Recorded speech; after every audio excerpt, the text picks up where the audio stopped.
ಭಾರತೀಯ ಜನತಾ ಪಾರ್ಟಿಯವರು ಕಪೋಲ ಕಲ್ಪಿತ ವಿಚಾರಗಳನ್ನು ಹೇಳೋದ್ರಲ್ಲಿ ನಿಸ್ಸೀಮರು. ವಿಧಾನ ಪರಿಷತ್ತಿನ ಚೇರ್ಮನ್ ಅಂತಕ್ಕಂಥದ್ದು ಅದು ಒಂದು ಸಂವಿಧಾನಿಕ ಹುದ್ದೆ. ಸಂವಿಧಾನಿಕ ಹುದ್ದೆ ಪಡಿತಕ್ಕಂಥದ್ದು ನಮ್ಮ ಹಕ್ಕು.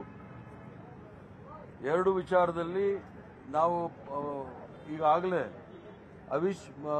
ನಮ್ಮ ಸಭಾಧ್ಯಕ್ಷರು ವಿಧಾನ ಪರಿಷತ್ತಿನ ಸಭಾಪತಿಗಳೇನಿದ್ದಾರೆ ಅವರ ವಿರುದ್ಧ ಅವಿಶ್ವಾಸವನ್ನು ಈಗಾಗಲೇ ನಾವು ಮಂಡಿಸಿದ್ವಿ. ಮಂಡಿಸಿದಾಗ ಇದೇ ಹೊರಟ್ಟಿಯವರು ನೀವು ಅವಿಶ್ವಾಸ ಮಂಡಿಸಿದ್ರೆ ರಾಜೀನಾಮೆ ಕೊಡ್ತೀವಿ ಅಂತ ಹೇಳಿದರು. ಮತ್ತೆ ಮುಖ್ಯಮಂತ್ರಿಗಳು ಮನೆಗೆ ಹೋಗ್ಬಿಟ್ಟು ಸಹ ಹೇಳಿ ಬಂದರು. ಅದೇನು ಗುಂಡಾಗಿರಿನ ದಾದಾಗಿರಿನ?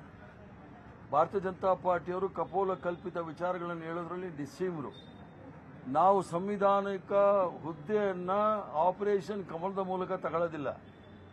ಇಡಿ, IB, CBI, income tax, IT ನಾವು ತಗೊಳ್ಳೋದಿಲ್ಲ. ಸಂವಿಧಾನಿಕ ಹುದ್ದೆ ತೆಗೆದುಕೊಳ್ಬೇಕಂದ್ರೆ ನಮಗೆ ಸಂಖ್ಯಾಬಲ ಇದೆ. ಸಂಖ್ಯಾಬಲದ ಮೇಲೆ ನಾವು ತೆಗೆದುಕೊಳ್ತಾ ಇದ್ವಿ. ಅವಿಶ್ವಾಸ ಮಂಡನೆ ಮಾಡಿದ್ವಿ. ಹೋದ್ಸಲಿನ ಅವಿಶ್ವಾಸ ಮಂಡನೆ ಮಾಡಬೇಕಾಗಿತ್ತು. ಅವರ ಒಳ್ಳೆ ನಡತೆ ಇದೆ ಅಂತ ನಾವು ಬಿಟ್ಟಿದ್ವಿ. ಇವರು ನಮಗೆ ಕತೆ ಹೇಳೋದು ಬೇಕಾಗಿಲ್ಲ.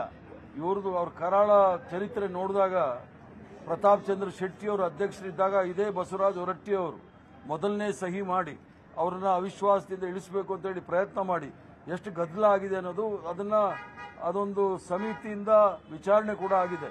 ವಿಚಾರಣೆ ಮಾಡಿ ಅದು ಮಧ್ಯಂತರ ವರದಿಯನ್ನು ಸಹ ಕೊಟ್ಟಿದ್ದೀವಿ. ಅದರಲ್ಲಿ ನೇರವಾಗಿ ಯಾರ್ಯಾರ ಮೇಲೆ ಆರೋಪ ಇದೆ ಅನ್ನೋದನ್ನ ನಾನು ಇನ್ನೂ ಸ್ಪಷ್ಟವಾಗಿ ಹೇಳಕ್ಕೆ ಹೋಗ್ತಾ ಇಲ್ಲ. ಅದನ್ನೆಲ್ಲ ಹೇಳಿ ಬಹಿರಂಗ ಮಾಡ್ತೇನೆ. ಇವರಿಗೆ ಗುಂಡಾಗಿರಿ ಮಾಡೋದು, ದಾದಾಗಿರಿ ಮಾಡೋದು, ಗವರ್ನರ್ ಕಚೇರಿನ ಉಪಯೋಗಿಸ್ಕೊಳ್ಳೋದು ಇವೆಲ್ಲ ನಡ್ಕೊಂಡೇ ಬಂದಿರತಕ್ಕಂಥದ್ದು. ಸಂವಿಧಾನಿಕ ಹುದ್ದೆಗಳನ್ನು ಹರಾಜು ಹಾಕಿದ್ದಾರೆ. ರಾಜ್ಯಸಭೆಯಲ್ಲಿ ಡೆಪ್ಟಿ ಚೇರ್ಮನ್ ಯಾವ ರೀತಿ ಆಯ್ಕೆ ಮಾಡಿದ್ದಾರೆ ಅನ್ನೋದು ಫಸ್ಟ್ ನೋಡಲಿ. ಇವರಿಂದ ಸಂವಿಧಾನಿಕ ಹುದ್ದೆ, ಸಂವಿಧಾನಿಕ ಏನು ಆಶಯಗಳಿದೆ ಅದನ್ನ ಭಾರತೀಯ ಜನತಾ ಪಾರ್ಟಿಯಿಂದ ನಾವು ಕಲಿತಕ್ಕಂಥ ಭ್ರಮೆ ನಮಗಿಲ್ಲ ಅಥವಾ ಭ್ರಮೆನೂ ಬಂದಿಲ್ಲ.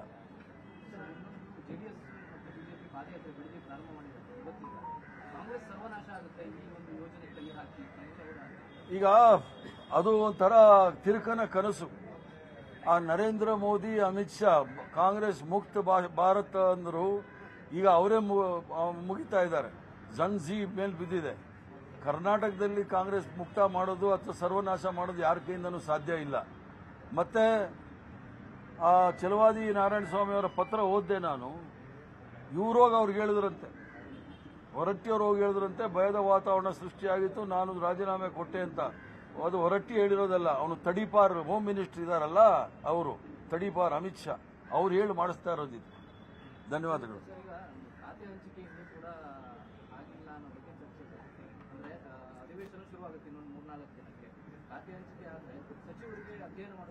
ಈಗ ಸಚಿವರು ಎಲ್ಲರೂ ಕೂಡ ಹಿರಿಯರಿದ್ದಾರೆ.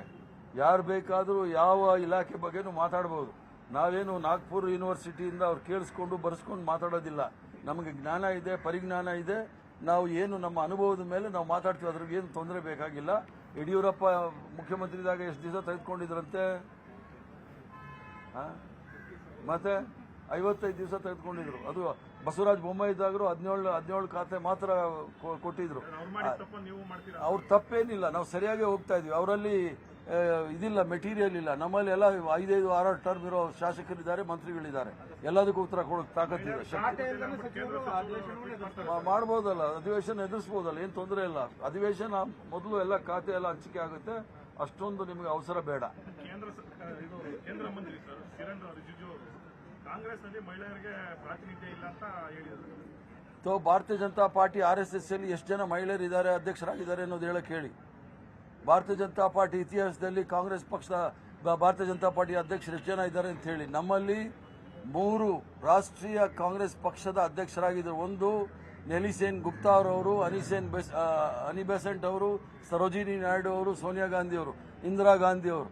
5 ಜನ ಕಾಂಗ್ರೆಸ್ ಪಕ್ಷದ ಅಧ್ಯಕ್ಷರಾಗಿದ್ದರು. ಭಾರತೀಯ ಜನತಾ ಪಾರ್ಟಿಯವರು ಯಾವ್ದಾದ್ರು ಒಂದು ಮಹಿಳೆ ಅಧ್ಯಕ್ಷ ಇರಲಿ, ಒಂದು ಕಾರ್ಯಕಾರಿ ಸಮಿತಿನಲ್ಲೂ ಇಡೋದಿಲ್ಲ. ಅವ್ರಿಗೆ ಮಹಿಳೆಯರ ಬಗ್ಗೆ ಕಾಳಜಿ ಇಲ್ಲ, ಅವ್ರಿಗೆ ಹುಡುಗರ ಬಗ್ಗೆ ಕಾಳಜಿ ಜಾಸ್ತಿ.